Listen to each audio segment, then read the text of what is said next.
Hello friends, welcome to market. I hope आप लोग बहुत अच्छे होंगे। बात लेते हैं मिड कैप निफ्टी की। मंडे की एक्सपायरी की अपने आने वाले हफ्ते में क्या रहेगा, कैसे ट्रेड करना, सबको जानेंगे। शुरुआत सबसे पहले आज के ट्रेडिंग सेशन से कर लिया जाए तो मिड कैप निफ्टी में डेफिनेटली मैं जैसे ही पहले ही बताया था कि मिड कैप निफ्टी 13,000 के लेवल्स भी हिट कर सकता है। मैंने रेंज के ब्रेकआउट या ब्रेकडाउन को प्ले करने की सलाह दी थी। आई होप आप लोगों ने बहुत ही अच्छा पैसा करके मिड कैप निफ्टी में कमाया होगा इस हफ्ते में। और देखा जाए तो उसके बाद एक मुनाफा उसलिए भी देखने को मिली। हालांकि मैं इस गिरावट को एक प्रॉफिट बुकिंग ही मानता हूं। मेरा मानना है जो हमने स्विंग देखी थी कहीं ना कहीं 12,300 से वो लगातार कहीं ना कहीं बिना कोई करेक्शन के 13,000 तक गई और एक करेक्शन का की एक्सपेक्टेशन थी भी और जो कि फुलफिल होती हुई दिखी है, चाहे वो कोई फंडामेंटल की न्यूज की वजह से हो, चाहे वो टेक्निकल बेसिस पे हो। हालांकि यहाँ पे जो गिरावट जो आज मिड कैप निफ्टी में देखने को मिली वो डेफिनेटली वो फंडामेंटल न्यूज की वजह से ही है। यूएस में कहने की इकोनॉमिक स्लोडाउन के चलते, एक्सपेक्टेशन के चलते कहने की थोड़ा दबाव देखने को मिला और इसका इंपैक्ट इनके आईटी सेक्टर में पड़ा है, चाहे वो लार्ज कैप आईटी हो चाहे वो मिड कैप आईटी हो। और आज के जो लगाड़ थे मिड कैप निफ्टी में वो मिड कैप आईटी सेगमेंट ही था, जिसके चलते मिड कैप निफ्टी ने 12,600 12,550 के लेवल टेस्ट कर लिए। हालांकि मेरा मानना है यहां से एक शॉर्ट कवरिंग ही बननी चाहिए। Mid cap Nifty high level से जो करेक्ट हुआ उसके बाद थोड़ा ओवरसोल्ड भी इंडिकेट होता हुआ दिख रहा है। और फिबोनाची रिट्रेसमेंट के हिसाब से अगर मैं मार्क करके दिखाऊं तो कहने की मिड कैप निफ्टी एक्जैक्टली अपने 50% रिट्रेसमेंट लेवल के करीब ही ट्रेड करता हुआ दिख रहा है। और जरा सा नीचे अगर देखा जाए तो यहाँ पे 20 डेमा भी है, तो मेरा मानना है इस जोन से दोबारा रिकवरी देखने मिल सकती है। पिछले हफ्ते में भी हमने मिड कैप निफ्टी को 20 डेमा के लेवल्स पे ही बॉटम बनाते हुए देखा और एक अच्छी खासी रिकवरी लेता हुआ देखा। तो इस बार भी कुछ ऐसा ही होता हुआ दिख सकता है। 12,600 550 के लेवल्स पर अगर मिड कैप निफ्टी खुलता है या एक छोटा सा गैप डाउन भी होता है तो मेरा मानना है एक शॉर्ट कवरिंग स्टार्ट हो सकती है, जो कि मिड कैप निफ्टी को 12,700 766 जो कि फ्राइडे हाई मतलब आज का हाई है, बाकी अगर वो लेवल निकल गया तो दोबारा 13,000 के लेवल्स की तरफ वापस मिड कैप निफ्टी जाता हुआ दिख सकता है। और ऐसा हो सकता है कि हम न्यू हाई भी आते हुए देखें। और ये बात मैंने पहले ही बताई है कि मिड कैप आईटी में अभी बहुत ज्यादा पोटेंशियल बचा हुआ है लार्ज कैप आईटी कंपेयर में। और राइट, तो अभी मैं यहाँ पे बुलिश ही हूँ। फिलहाल ये सिर्फ एक इंपोर्टेड बंदी है तो मैं इसको अपने डोमेस्टिक मार्केट में इंक्लूड नहीं करूंगा। बाकी जहां तक बात रही कोई बहुत बड़ी कमजोरी की, सच में अगर मिड कैप निफ्टी में कोई बहुत बड़ा दबाव आना है तो उसके लिए मिड कैप निफ्टी को अपने 20 डेमा का ब्रेकडाउन देना पड़ेगा। यानी 12,550 12,500 के नीचे मिड कैप निफ्टी को एक डेली क्लोजिंग देनी पड़ेगी। और राइट, इस बात को ध्यान में रखना, अगर ऐसा हुआ तो ही कोई बड़ी करेक्शन आ सकती है। और ऐसे सिचुएशन में मिड कैप निफ्टी फिर 12,300 जो कि कहीं ना कहीं 25 जुलाई के लोस थे, और एक गिरावट 20 डेमा के बाद अपने 50 डेमा की तरफ भी जा सकती है, जो कि 12,150 ओवरऑल ऑप्शन डेटा के हिसाब से 12,000 के लेवल्स, तो वहां तक का डाउन मूव बन सकता है। मतलब सीधे से बोला जाए तो 500 पॉइंट की गिरावट मिड कैप निफ्टी में ज्यादा से ज्यादा आपको देखने को मिलेगी, है ना। तो स्टिल नीड अ कंफर्मेशन, अभी भी अपने इंपॉर्टेंट मूविंग एवरेज के ऊपर मिड कैप निफ्टी ट्रेड कर रहा है। ऑलराइट, तो मंडे में मेरा मानना है कि अगर कोई गैप डाउन होता है तो लपक के कॉल ऑप्शन प्ले करनी चाहिए, रिकवरी को प्ले करना चाहिए, शॉर्ट कवरिंग को प्ले करना चाहिए। बाकी जहां फ्राइडे के हाई निकले will see some more upside. तो मैं सीधे आप डिटेल में जाना चाहूंगा, लेवल्स को और डिटेल में समझते हैं। तो यहाँ पे मिड कैप निफ्टी में जो मंडे सेशन में रेंज रह सकती है गाइस, टिपिकली वो 12,700 रुपए से लेकर के 12,550 की रह सकती है। मतलब 150 पॉइंट की रेंज में एक्सपेक्ट कर रहा हूं, जिसमें हाई लेवल्स पे देखा जाए तो 12,700 720 के लेवल्स पे इमीडिएट बेसिस पे काफी हैवी कॉलेटिंग इमर्ज हुई है और एक्सपायरी भी है, तो यहाँ पे कॉलेटर का होना नॉर्मल भी है।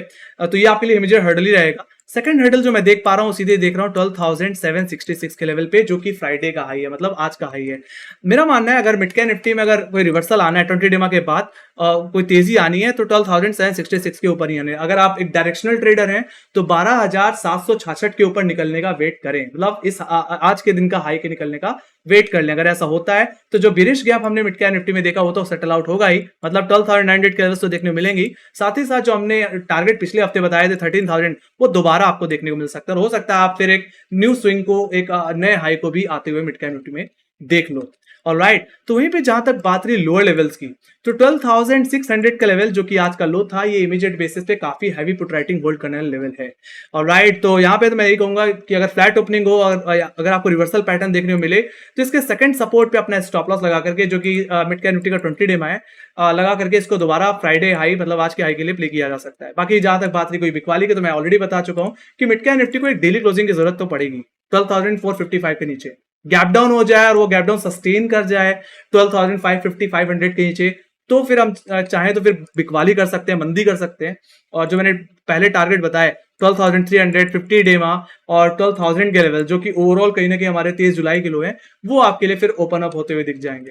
तो मेरे पास दोनों तरफ ही एक बेहतर जगह है अपसाइड और डाउनसाइड को प्ले करने के लिए। दोनों तरफ सीधे सीधे बोला जाए तो कहीं ना कहीं ऊपर मेरे पास ऑलमोस्ट ऑलमोस्ट 300 से 350 पॉइंट की जगह दिख रही है, तो फिर डाउनसाइड की तरफ मेरे पास 500 पॉइंट की जगह दिख रही है। So just need a confirmation, either side breakout या ब्रेकडाउन मिले। अगर आप डायरेक्शनल ट्रेडर है तो आइदर साइड इसके कंफर्मेशन का वेट जरूर कर लीजिए। बाकी मैं तो कहूंगा मिड कैप निफ्टी की एक्सपायरी अधिकतर रेंज में भी होती है, तो ऐसा हो सकता है कि ये एक्सपायरी 12,700 से 550 रुपए की रेंज में होती हुई दिखे।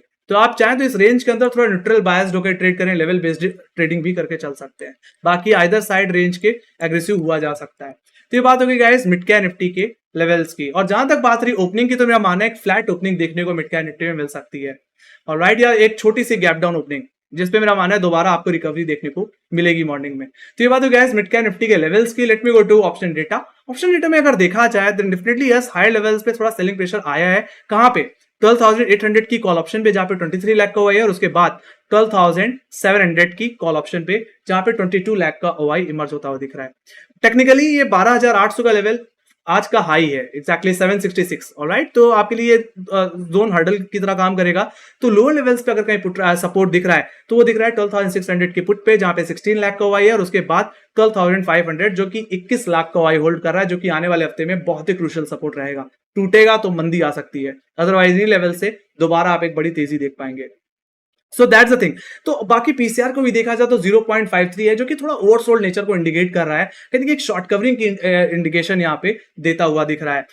Alright, so that's the thing. अगर आपको मेरी एनालिसिस पसंद आई तो make sure guys like share subscribe. अगर आपको कोई फीडबैक है, कोई सजेशन है, कोई क्वेश्चन है, तो कमेंट सेक्शन में लिख के जरूर चल सकते हैं। लिंक आपको डिस्क्रिप्शन बॉक्स में मिल जाएगी।